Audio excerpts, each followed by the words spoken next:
अपने अपने रास्ते। सविता को विवेक क्यों अपना जिस्म सौंप दिया? एक बार अपने फैसले पर दोबारा विचार कर ले। पति पत्नी में झगड़ा होता ही रहता है, तलाक की समस्या का समाधान नहीं होता। आपकी एक बच्ची भी है, उसके भविष्य का भी सवाल है। जिला एवं सत्र न्यायाधीश ने अपने चैम्बर के सामने बैठे सोमदत्त और उनकी पत्नी सविता को समझाने की गरज से औपचारिक तौर पर कहा, यह औपचारिकता हर जज तलाक की डिग्री देने से पहले पूरी करता है। सोमदत्त ने आशापूर्ण नजरों से सविता की तरफ देखा, मगर सविता ने दृढ़तापूर्वक इनकार करते हुए कहा, जी नहीं, मेल मिलाप का कोई गुंजाइश नहीं बची है। ठीक है, जैसी आपकी मर्जी। अदालत से बाहर आप पति पत्नी अपने अपने रास्ते चल दिए। उसकी पत्नी इतनी निठुर हो जाएगी सोमदत्त ने सोचा भी नहीं था। मामूली खटपट तो आरंभ से ही था, मगर विवाद तब बढ़ गया जब सविता आयात निर्यात की कंपनी बनाई। वह एक फैशन डिजाइनर थी, कई फार्मों में नौकरी करती आई थी। बाद में 3 साल पहले उसकी जमा पूंजी का इंतजाम कर अपने फार्म बनाई थी। सोमदत्त सरकारी नौकरी में था, अच्छे पद पर था, सो वेतन काफी ऊंचा था। शुरू में आर्थिक स्थिति अच्छी नहीं थी, इसलिए उसने पत्नी को नौकरी करने के लिए प्रोत्साहित किया था। धीरे धीरे हालात सुधरते हुए सरकारी मुलाजिमों का वेतन काफी बढ़ गया था। सविता काफी सुंदर और अच्छे व्यक्तित्व की स्त्री थी। उसकी तुलना में सोमदत्त सामान्य व्यक्तित्व और थोड़ा सांवले रंग रूप का था। सरकारी नौकरी का आकर्षण ही था जो सविता के माता पिता सोमदत्त से बेटी का रिश्ता किया था। सविता को अपना पति पसंद नहीं था तो नापसंद भी नहीं था। जैसे तैसे जिंदगी गुजारने की मानसिकता से दोनों निभा रहे थे। सविता ने अपने अरमान थे कि उमंगें थी, महत्वाकांक्षाएं थी। फैशन डिजाइनर की नौकरी से उसको अपनी कुछ उमंगें पूरी करने का मौका तो मिला था, मगर फिर भी उसके मन में हमेशा खाली खाली सा रहता था। सोमदत्त अपनी पत्नी को सुंदर व्यक्तित्व से दबाता था, इसलिए वह उस पर उत्पीड़ित करने का आनंद पाता था। कई बार सविता घर देर से लौटती, उस पर चाल चलन चरित्र व बेबाक था, इसलिए उसको अपने पति द्वारा कटाक्ष करना, शक करना अखरता था। बाद में जब सविता अपने पति आयात निर्यात की फार्म बना ली तो अच्छी आमदनी होने लगी, तो सोमदत्त खुद को काफी हीन समझने लगा। उसकी खींच बढ़ गई। रोज रोज क्लेश और झगड़े से परिणति तलाक में हुई। दोनों की एक बच्ची थी, 12-13 साल की थी और कॉन्वेंट में पढ़ रही थी। बच्ची की सरपरस्ती पे सविता को हासिल हुई थी। तलाक का फैसला होने के बाद सविता अपने ऑफिस पहुंची तो उसकी स्टोनो रेणु ने उसका अभिवादन किया। लगभग 22-23 साल की रेणु पूरी चमक दमक के साथ अपनी सीट पर मौजूद थे। स्टोनो से लगभग 20 साल बड़ी उसकी मैडम यानी मालकिन सविता भी अपने व्यवसाय और चलन के हिसाब से ही बनी ठनी रहती थी। वह अपनी फिगर का ध्यान रखती थी, उसका पहनावा भी अवसर के अनुरूप होता था। सविता को स्टोनो रेणु ने मोबाइल से ऑफिस में बैठे विजिटर के बारे में बता दिया था।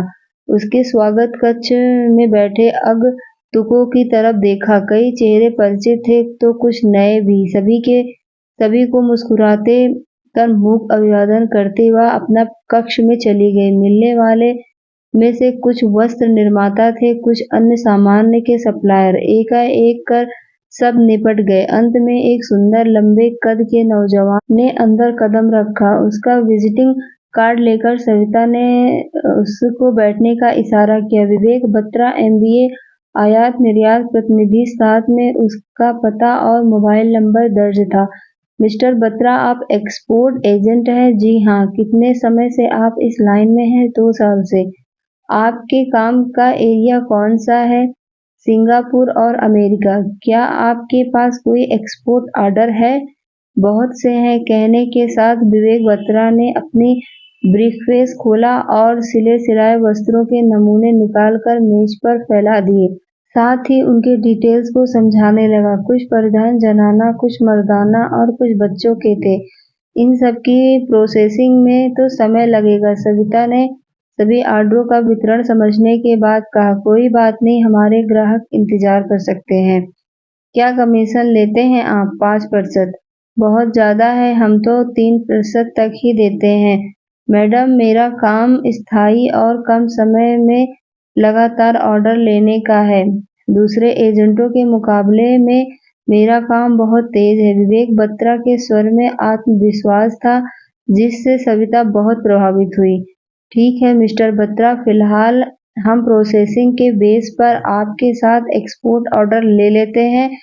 काम का भुगतान होने के बाद आपको 5% कमीशन दे देंगे। ठीक है मैडम। क्या आप रसीद या लिखित में कोई करार करना चाहते हैं? नहीं, इस पर कोई जरूरत नहीं है। मुझे आप पर विश्वास है। कहते हुए विवेक बत्रा उठ खड़ा हुआ और ब्रीफकेस बंद करके और बेस्ट ऑफ लक कहता चला गया। सविता के व्यक्तित्व और बेबाक स्वभाव से प्रभावित हुई। थोड़े दिनों में विवेक बत्रा के निर्यात आदेशों के अधिकांश सिरे चढ़ गए। सविता की कंपनी को पहली बार ढेर सारा काम मिला था। विवेक ने भी भारी कमीशन कमाया। फिर कामयाबी का सिलसिला चल पड़ा। विवेक बत्रा नियमित ऑर्डर लेने लगा। बाहर जाने, विदेशी ग्राहकों से मिलने, बात करने, डील फाइनल करने आदि कामों के सिलसिलों में सविता विवेक के साथ जाने लगी। नियमित मिलने जुलने से दोनों करीब आने लगे। विवेक बत्रा इस बात से काफी प्रभावित था कि सविता एक किशोरवय की बेटी की मां होने के बावजूद भी काफी जवान नजर आती है। एक दिन ऐसा भी आया जब दोनों में से सभी दूरियां मिट गई। सविता की औरत एक मर्द और विवेक एक औरत की जरूरत थी। अपने प्रौढ़ावस्था के पुराने ख्यालों के प्रति तुलना में विवेक बत्रा स्वाभाविक रूप से ताजा दम और जोशीला था। दूसरी ओर विवेक बत्रा के लिए कम उम्र की लड़कियों के मुकाबले एक अनुभवी औरत से सेक्स नया अनुभव था। एक रोज सहवास के दौरान विवेक बत्रा ने कहा, मुझसे शादी करोगी? इस सवाल पर सविता सोच में पड़ गई। विवेक उससे काफी छोटा था। उसको हम उम्र की छोटी उम्र की लड़कियां आसानी से मिल जाएंगी। अपने से उम्र में इतनी बड़ी महिलाओं से वह क्या पाएगा? क्या सोचने लगी? सविता को बहुपास में कसते हुए विवेक ने कहा, कुछ नहीं, जरा तुम्हारे प्रस्ताव पर विचार कर रही थी। मैं तुमसे उम्र में बड़ी हूँ, तलाकशुदा हूँ, एक किशोर लड़की की माँ हूँ। तुम्हें तुम्हारी उम्र की लड़की आसानी से मिल जाएगी। मैंने सब सोच लिया है, फिर भी फैसला लेने से पहले सोचना चाहती हूँ। इसके बाद विवेक और सविता काफी ज्यादा करीब आ गए। दोनों के व्यवसायिक संबंध काफी प्रगाढ़ हो गए। विवेक अन्य फर्मों में आयात निर्यात के ऑर्डर देने से कतराने लगा। उसकी कोशिश थी कि ज्यादा से ज्यादा काम सविता की कंपनी को मिले। सविता भी उसे पूरी तरहीज देने लगी। उस पर अपने दफ्तर में विवेक के बैठने के लिए एक केबिन बनवा दिया, जो उसके केबिन से सटा हुआ था। धीरे धीरे अनेक ग्राहकों को, जो पहले सविता के ग्राहक थे, विवेक अपने केबिन में बुलाकर हैंडल करने लगा। ऑफिस स्टाफ को भी विवेक अधिकार के साथ आदेश देने लगा। मालकिन या मैडम का खास होने के कारण सभी कर्मचारी न चाहते हुए भी उसके आदेश मानने लगे। अभी तक विवेक सविता के हर ऑर्डर पर कमीशन लेता था। सविता ने उसको काफी अपने व्यापार के हिसाब किताब नहीं दिखाया था, मगर वह कभी कंप्यूटर से, कभी लेजर बुक से व्यापार के हिसाब किताब पर नजर रखने लगा। अभी तक विवेक फार्म के प्रतिनिधि और एजेंट ही था। उसको किसी सौदे या डील का फाइनल करने का अधिकार न था। ऐसा करने के लिए वह फर्म का पार्टनर बनता या फिर उसके पास सविता का दिया अधिकार पत्र होता, मगर एकदम से यह सब हासिल नहीं हो सकता था। जो भी था आखिर में एक एजेंट भर था, जबकि सविता फर्म की मालकिन थी। वह एकदम से सविता के पावर ऑफ अटर्नी, दोनों या पार्टनर बनने को नहीं कह सकता था। इसलिए अब फिर सविता से विवाह करने के लिए कहने लगा। शादी के बिना हम इतने करीब हैं, फिर शादी की औपचारिकता की क्या जरूरत है? सविता ने हंसकर कहा, मैं चाहता हूँ कि आप मेरी होम मिनिस्टर कहलाएं। आप जैसी इतनी कामयाब और हसीन खातून के खातिन बनना समाज में बड़ी इज्जत की बात है। विवेक ने सिर नवाकर कहा। इस सविता खिलखिलाकर हंस पड़ी। आखिर कोई स्त्री अपने रूपवान यौवन की प्रशंसा सुनकर खुशी होती है। उस शाम विवेक उसे एक 5 स्टार होटल में रेस्टोरेंट में खाना खिलाने ले गया।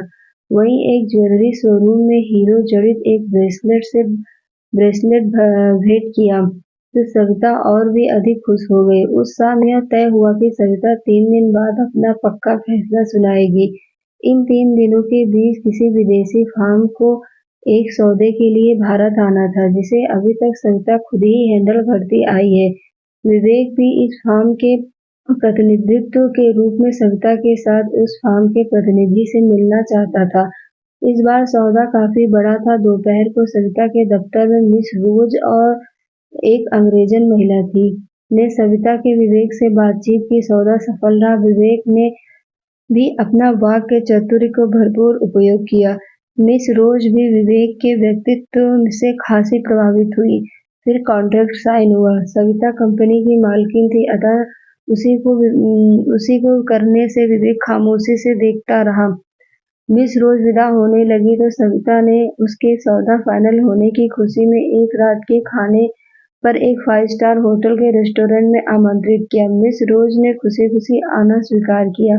उस शाम सविता ने ऑफिस जल्दी बंद कर दिया। फ्लैट पर नहाकर अपनी ब्यूटिशियन के यहाँ गई। नए अंदाज में मेकअप कराने के बाद अब सविता और भी दिलकश लग रही थी। ब्यूटी पार्लर से निकलकर सविता अपने लवर के पास गई। आज विवेक को उसे अपने पक्का फैसला सुनाना था। ज्वेलर्स के यहाँ से विवेक को देने के लिए उसने एक महंगी हीरो जड़ित अंगूठी खरीदी। मिस रोज ठीक समय पर आ गई। वह नए स्कर्ट टॉप में थी। उस हाई हील्स महंगे सैंडल पहने थे। गहरे रंग के स्कर्ट टॉप सफेद दुधिया शरीर में काफी फब रहे थे। विवेक बत्रा भी गहरे रंग के नए फैशन इवनिंग सूट में थे। अपने गोरे रंग के लंबे कद के कारण वह शहजादा गुलफाम लग रहा था। दोनों के हाथ मिलाए फिर पहले से बुक किए गए मेज के इर्द गिर्द बैठ गए। थोड़ी देर बाद वही वेटर उनके पास आया और सिर निभाकर खड़ा हो गया। सविता ने ड्रिंक डालने का आर्डर दिया। थोड़ी देर बाद वेटर ऑर्डर सर्व कर गया। सभी अपना अपना ड्रिंक पीने लगे। तभी हॉल में बत्तियां बुझ गई। डांस पर धीमी धीमी संगीत बजने लगा। हॉल में एक तरफ डांसिंग फ्लोर था। कुछ जोड़े उठकर डांसिंग फ्लोर पर चले गए। वहां का माहौल बहुत ही रोमानी हो चला। विवेक ने अपना गिलास खत्म किया और उठकर अपना बायां हाथ विवेक के हाथ में थमा दिया। उसकी पीठ पर अपनी बाह फिसला विवेक उसे डांसिंग फ्लोर की तरफ ले गया। दोनों एक साथ थिरकने लगे। सविता ईर्ष्यालु नहीं थी। उसने कभी ईर्ष्या नहीं की, मुकाबला नहीं किया था, मगर आज जाने क्यों ईर्ष्या से भर उठी। हालांकि यह जानती थी कि आयात निर्यात के धंधे में विदेशी ग्राहकों को इंटरटेन करना व्यवसाय सुलभ था। कोई अनोखी बात न थी, मगर आज एक खास मकसद से विवेक के पास आई थी। इस खास अवसर पर उस किसी अन्य के साथ जाना, चाहे वह ग्राहक क्यों न हो, उसे सहन नहीं हो रहा था। पहला राउंड खत्म हुआ। विवेक बत्रा चहकता हुआ मिस रोज के बाहों में पिरोए वापस आया। मिस रोज ने कुर्सी पर बैठते हुए कहा, सविता जी, आपके साथ बत्रा बहुत मुझे हुआ डांसर है। मेरी तो कमर टूट रही है। मिस रोज, यह डांसर के साथ साथ और भी बहुत कुछ है। सविता ने हंसते हुए कहा, बहुत कुछ का क्या मतलब है? यह मिस्टर बत्रा धीरे धीरे समझा देंगे। डांस का दूसरा दौर शुरू हुआ। विवेक उठ खड़ा हुआ। उसने अपना हाथ मिस रोज की तरफ बढ़ाया। Come along Miss Rose, let's अब have a new round. I am sorry Mister Batra, मैं थक रही हूँ। आप अपनी पार्टनर को ले जाएं। मिस रोजी ने अर्थपूर्ण नजरों से सविता की तरफ देखते हुए कहा। इस पर विवेक बत्रा ने अपना हाथ सविता की तरफ बढ़ा दिया।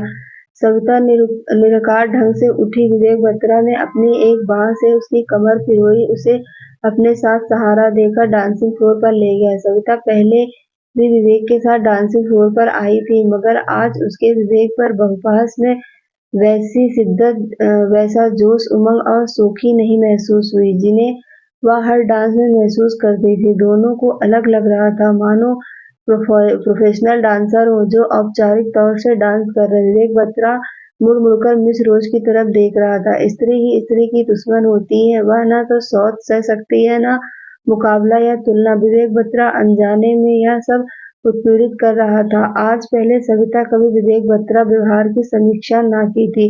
उसने अपने दफ्तर व्यापार में खामखा की दखलंदाजी, अनावश्यक रौब जमाने की प्रवृत्ति यह सोचकर सह लिया था, मगर आज एक घंटे उसकी सोच बदल गई। उसके पूर्व पति ने अपने हीन भावनावश में हमेशा सताया था, बेवजह शक किया था। विवेक बत्रा उस पूर्व पति तुलना प्रभावशील व्यक्तित्व का था। कल की शादी हो जाने के बाद उसे सता सकता है। एक बार पति का दर्जा पाने पर या पार्टनर बन जाने पर कंपनी सारा नियंत्रण अपने हाथ में ले सकता है। आज मात्र एक नई उम्र की हसीन रूबरू होने पर उसका ऐसा व्यवहार था, कल न जाने क्या होगा। विवेक बत्रा की मिस रोज, जो आयु में सविता काफी छोटी थी, ताजों में खिले गुलाब जैसी लगी थी। उसकी तुलना में सविता एक पके फल जैसी थी, जब में मिठास पूरी थी, मगर मिठास ज्यादा पर ऊब जाती थी, फल में होती। डांस का दूसरा दौर समाप्त हुआ। कई महीने में जो फैसला न हो पाया, मात्र 45 मिनट के डांसिंग सेशन में हो गया। नई मोमबत्तियां लग गई, खाना काफी लजीज था। मिस रोज खाने की तारीफ के साथ आगे फिर मिलने की बात करते हुए विदा ली। विवेक बत्रा उसे छोड़ने बाहर तक गया। सविता निरुपाय भाव से सब देख रही थी। मिस रोज को छोड़कर विवेक वापस आए। सविता डार्लिंग, आज आप अपना फैसला सुनाना था, क्या जरूरत है लापरवाही से? सविता ने आज कहा था, विवेक बत्रा जैसे याद दिला रहा था। हम दोनों में जो है वो शादी के बिना भी चल सकता है, मगर शादी फिर भी शादी होती है। देखिए मिस्टर बत्रा, जब तक फासला होता है तभी तक हर चीज आकर्षक नजर आती है। पहाड़ में दूर से हमें सुंदर लगते हैं, मगर जब हम उन पर जाते हैं तो हमें पत्थर नजर आते हैं।